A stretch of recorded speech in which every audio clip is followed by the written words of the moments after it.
Welcome back, Connect Network TV, right here on the WDCW Channel 50. Let's get up and get at 'em. If it's your first time tuning in, call your mama, call your girlfriends, call everybody because we are talking money for your business on this Saturday.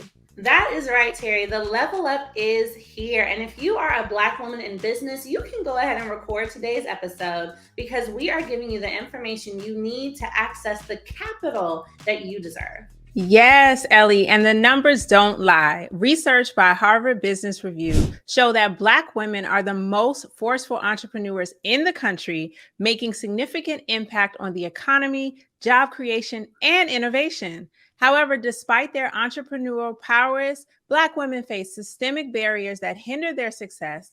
And today, we will delve into these challenges and discuss the immediate actions needed to address them. So let's get right into it, ladies. We're starting with the obvious, the lack of access to capital. So it's a significant barrier for many entrepreneurs. So in your experience, ladies, how does the capital disparity affect Black women entrepreneurs specifically? And what are some steps we can take in kind of bridging this gap? This is a really good question, right? Yes, girl, it really is. Ellie, this is like your lane of expertise because you're constantly teaching women how to get access to funding. But I would say the main thing that really impacts us is our ability to scale because we end up funding our own businesses and maybe our funds are not as long or strong. And if we were able to get access to capital, we could scale and build faster. But Ellie, what do you think? I mean, I definitely agree. It's a huge issue. There's definitely a real funding gap, right? We have the wealth gap, we have the income gap, but there's also a funding gap, and starting a business is no small feat. The long hours, grueling effort, and unexpected challenges certainly take their toll on any entrepreneur. This is why nearly 20% of small businesses fail within the first year. Yes. So I want to give a couple of just quick tips to some people out there because the lender matters. Blindly applying for financing and crossing their fingers without understanding that, there's big banks, there's regional banks and credit unions, and there's fintech companies. If you don't know what a fintech company is, I use them heavily. And fintech companies are lenders, private lenders that specialize in funding you, entrepreneurs, investors, small business owners. So fintech companies to business credit is like hard money lenders to real estate, right? So they have a different criteria. So what I would say to you as a tip, if you're trying to get financing, a no for a big bank, Bank of America, Chase may be a yes for a regionals bank. A no for a regional bank may be a yes for a fintech company. So understand the approval criteria and then look at the different tiers of lenders and only go forward with the lender that you're most closely matched with. That can be a game changer. Yeah. And I also think that you shouldn't take no for your final answer. Build relationships with banks that you want to do business with and lenders that you want to do business with. But if you get no, don't make that the final answer.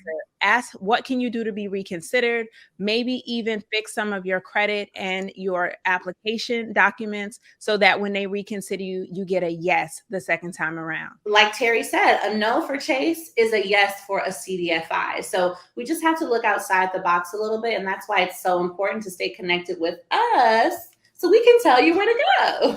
Come on, somebody. Like, information changes situations. Yes, honey. The three of us have accessed hundreds of thousands, if not millions of dollars in capital. So I'm really honored to be able to share this stage with you. If you want to follow me, I'm on Instagram at The Purpose of Money. And y'all know where to find me. I'm at Ellie Talks Money on all platforms. Yes, and I am Terry Cowser. You can find me mostly on YouTube and Instagram, but I'm everywhere. Slide me a DM, say the word funding, the care credit tools with Terry Cowser, and I will send you some tips to help you get some money ASAP.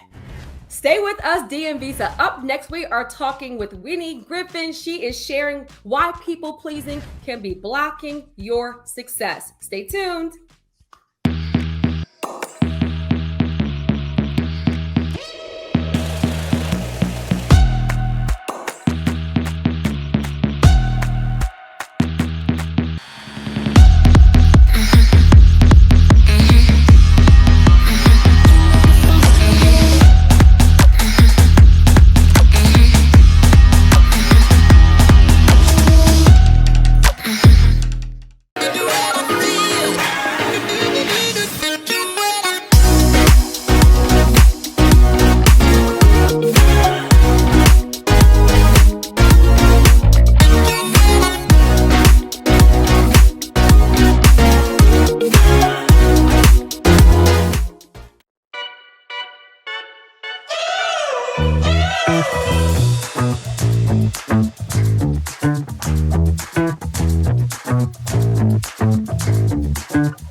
I'm Jess DeFeo, and I am a social media coach for women entrepreneurs who know they are on a mission to change the world with their business, but are struggling with how to market themselves authentically to their ideal client on social media. I can help you go from overwhelmed and confused on what to post to creating effective and impactful content that converts your followers into customers. Head to my website to grab your free course, Instagram 101 for Business, and learn the strategies I use to grow my business in just 6 months.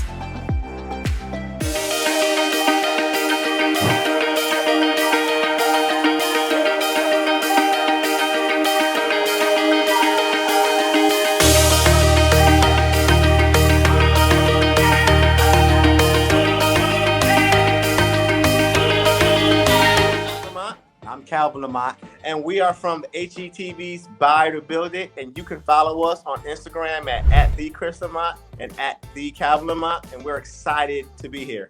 Find us on the Connect Network TV. Stay tuned. Welcome back to the Connect Network TV, where we bring you inspiring individuals who are making a difference in the world. Today, we have the one and only Wini Griffin with us.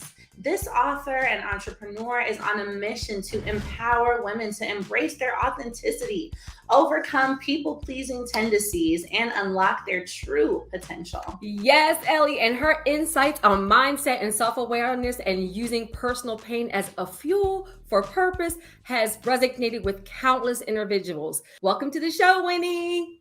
Hey y'all, hey. Hello, lovely. We are so excited for you to be here. I'm excited to be here too. This is due to a lot of hard work and coming out of my shape-shifting tendencies, which is what I call it. When you learn how to become somebody else for everybody but yourself, you are a professional shapeshifter. And I made it out, y'all. So I'm excited to be here. Hallelujah. You got some gems already. I love that. So let's just start off with this title. It's super epic. And I know for so many women, especially Black women, we can attest to this.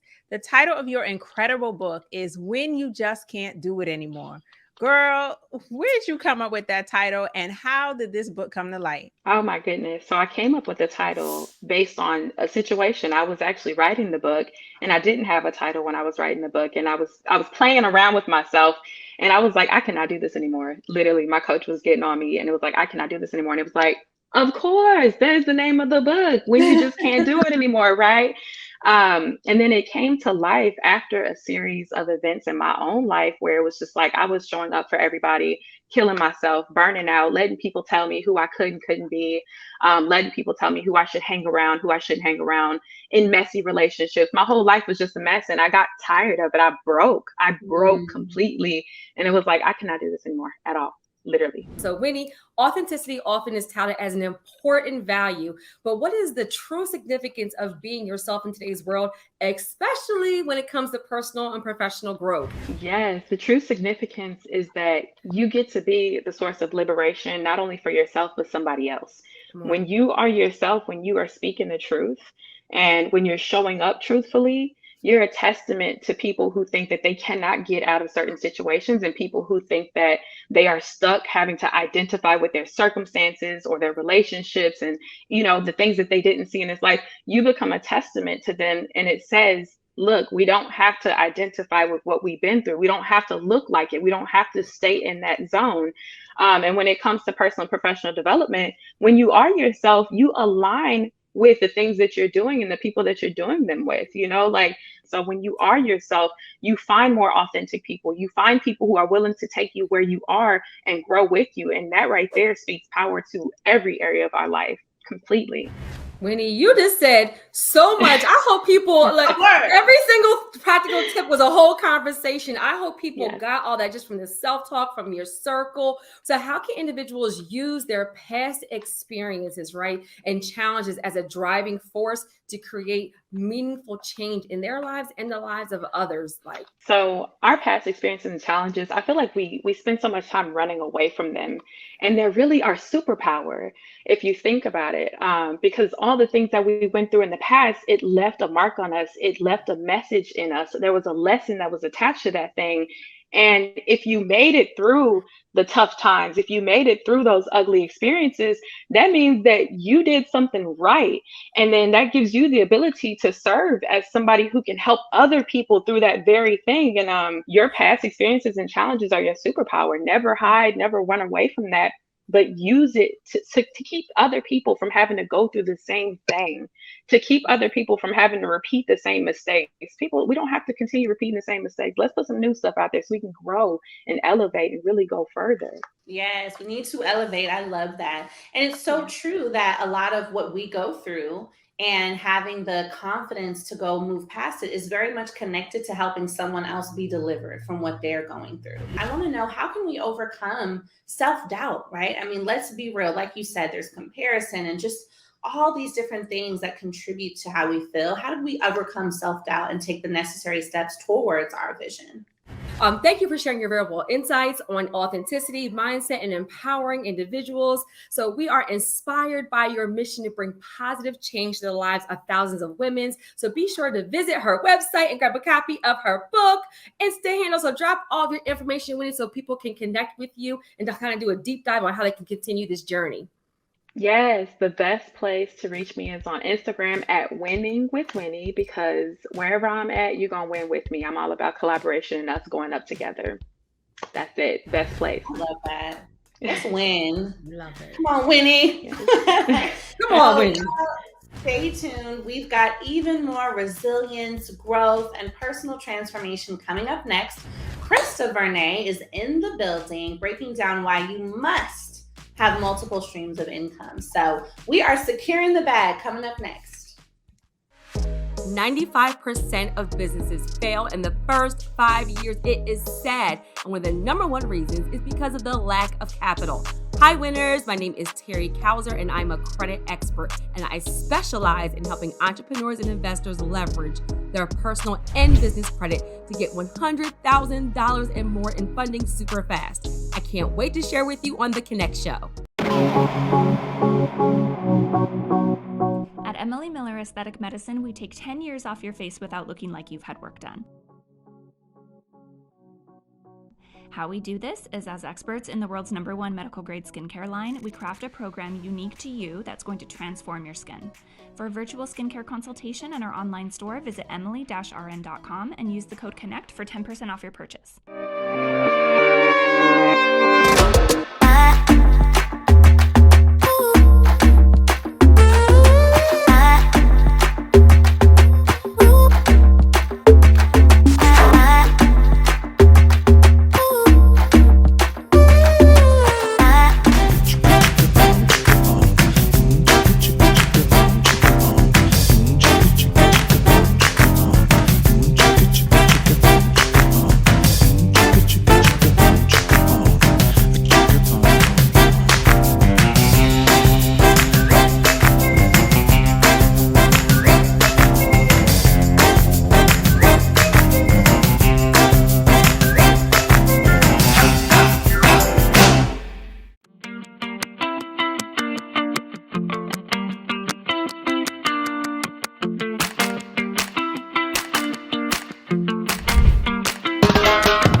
So welcome back. You are watching the Connect Network TV on the WDCW channel 50. The excellence continues, y'all. I am excited because up next we have the remarkable Krystal Vernee, founder of the highly successful website I Simply She. I just love that name.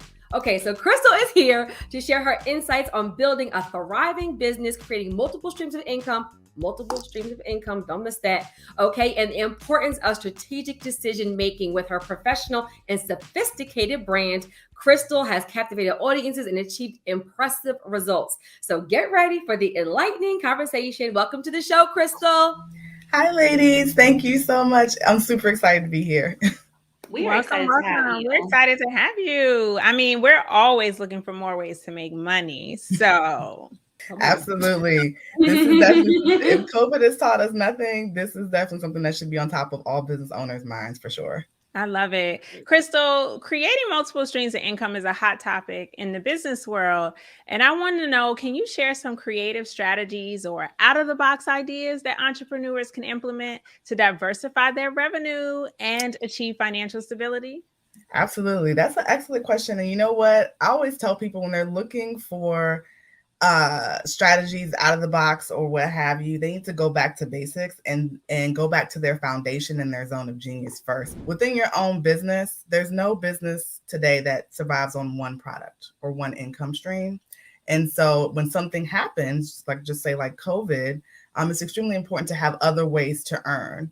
How can you take what you already have and diversify that particular skill set, whether it be a course, whether it be a coaching program, whether it be a book, whatever it might be? How can we turn that into multiple streams for your business? That is powerful. Most of the time we're looking for so many streams, different streams, but really you might have one great stream that you just need to split into 7 different parts, So I think that that's very connected to what you're saying. Speaking of building a brand with you, Ms. Krystal, it is it's crucial for standing out in today's competitive market. What are some key elements and unique approaches that you've used to develop your professional and sophisticated brand that we know and love that's really resonated with your audience? I think the first thing is really just honing in on my core values and what I really wanted to be known for and what I wanted my brand to stand for. At the end of the day, I feel like my brand is bigger than me. Or that's the goal, to leave a legacy and for it to be bigger than me. And I think it's really important, especially in the business sector, to be authentically and uniquely you. And that's really how you're going to stand out. That is so true. And so let me hit you with something else, Krystal, because I know that I've fallen prey to this. We often get caught up in busy work, right? The difference between being busy and being productive. And we lose focus and we're focusing on activities that are not generating revenue. So how can entrepreneurs prioritize, revenue generating activities and avoid getting stuck in the trap of being busy but not being productive? Absolutely. Focus is going to be key. And I always tell people social media will have you fooled at what's working versus what's not working. But I'm an engineer by trade. And so numbers have always been my thing. And I tell people, actually take a look at your metrics and see what's working for you. And that actually will tell you literally what you should be doing and what you shouldn't be doing in your business each and every single day. Absolutely. I mean, like you said, the numbers don't lie, and when we are looking at our business, and that's the best way to compare, am I being busy right now and just doing stuff just to be doing stuff? Or am I actually being productive and working towards what's going to generate a result in my business? Right. So I want to ask you, having a well-defined business and marketing strategy is essential for long-term success, as you know. Could you share some key components of an effective strategy and any unexpected challenges you faced along the way when it comes to marketing? Absolutely. So I think the key here is to make sure, number one, have a product to sell or a service to offer. I think that's where we want to start, because a lot of times what I see is that people will introduce themselves, or they try to use their title as marketing.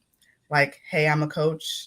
Hey, I'm a therapist. Hey, but that literally just is like your title, and it's not necessarily indicative of the service that you can provide or the product that you offer. So the first thing, of course, is going to be to have a product to sell. When it comes to your marketing strategy, it's going to be really determining, okay, what platforms do I really need to be on? Do I need to be on all of them? I know we talk about like wanting to be everywhere, but when you first start out, it's really crucial so that we kind of talked about, making use of your time and not just being busy, but actually being productive. You can really get lost in trying to be everywhere when really you need to focus on 2 or 3 places and focus on your presence in those places and build yourself up before branching out. Really sticking to, I know that I have value to add. I know that I can make an impact. I know that what I have can change lives, and continue to stay focused and just serve with excellence. So we appreciate your insights and the way you have just shared your journey with us. So to learn more about Krystal and her sophisticated brand, visit isimplyshe.com and you'll find a wealth of valuable resources. Any last comments, Krystal? I just thank you guys so much. And, I truly hope today what I've shared has been helpful. And I love you, ladies. Thank you so much. Yes, Crystal, I love you too. So I'm going to definitely follow you on social. Can you please drop your handles on the gram so everyone else can follow you too? Absolutely. Instagram is the best place to connect with me. I'm at I_simply_she, and also on LinkedIn at Crystal Vernee. Yes. I simply she. I love it. I love it. I love it. That was a great conversation there, because we've got to pay attention to those things, as business owners. So listen up, stay tuned. DMV, we have to tap into some of the trending celebrity news. So we've got some hot topics, y'all. You do not want to miss after the break. We'll be right back. Hi there, I'm Kayla Kraft. I help women make money and increase their net worth. You can find me at mommymillionaire.co, and you can watch me on the Connect Network TV. Make sure to tune in.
Hi guys, it's Ty Hunter. Please check out my new book, Makeover from Within, and you're watching the Connect Network. Welcome back, everybody. Before we tap out this morning, we've got to talk hot topics. And this one is going to be a good one because it has the internet buzzing. Let's talk about how Gabrielle Union shared that she and her husband of nearly a decade, Dwayne Wade, split their home's finances equally. Now, I'm all about female equality, but I want to know your thoughts. Should she be going half on it, or should Big Daddy be footing the bill? Listen, okay. I have major thoughts on this, and it was very ghetto, and I didn't like it, and I don't understand, because here's my opinion. As a woman who's a business owner, I'm also newly married. I definitely agree. You're a team, right? You are going and working towards things together. But let's pay attention to some numbers. Dwayne Wade's net worth is approximately $170 million. Gabrielle Union's net worth is maybe like $30-40 million. Now, they're both in great financial situations, but my thoughts are, why are we going 50-50 and we do not earn 50-50? I'm not understanding. I think at this point in time, with the level of income that they have, Gabrielle Union does not need to be splitting bills. Dwayne Wade is more than capable of covering it, and she needs to be in her soft life era. I'm just saying. Because what you said was critical about the fact that they don't earn the same. That's key. You don't earn the same. So why should it be 50-50? Now, so I'm the second one here. So maybe I'm doing something wrong. Maybe I need to listen and take heed. But I just believe that, I will say that, with covenant, with a relationship, what works for you, right? So that's the responsible thing to say, that if it works for you, then great. But I don't see why we have to be like, I didn't get married to be a roommate. Yes, I can pay this by myself, but I've been doing it by myself all this time. How about you handle that, King? And then I can help do some other things like increase our income, or maybe I'll pay some utilities. So I don't know. I am Stuff like- team joint bank account for marriages. Me and my husband, we share a bank account and pay the community bills from there. But I will say I have been in a event with Gabrielle Union where she spoke to this. And I would say the additional context that she added was that more so it's for her own empowerment and acknowledgement that she knows that whatever finances they choose to pursue together, like a mortgage, that she's going to come to the table with her share. Now, I would love for Dwayne to have responded that he's taking care of it anyway, but she's like, I don't want to put us in a position where I can't provide my half.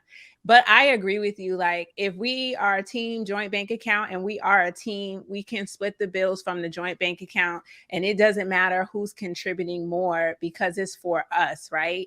But I also understand the importance of having your own money, having your own bank account that you can have your savings and money that you spend when you want to buy gifts for your boo, right? Because you don't want your gift for your boo to come from the community fund sometimes. So I do support having financial transparency. So no secret bank accounts, but I think it's okay to have your own bank account too, where you might have some of your own money.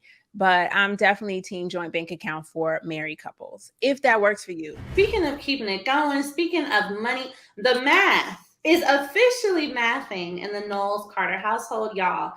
Jay-Z and Beyonce just bought the most expensive home in California history for $200 million, y'all. It is beautiful. So I want to know, what do y'all think about this move? Is this a power move? What do you think was the strategy that went into this?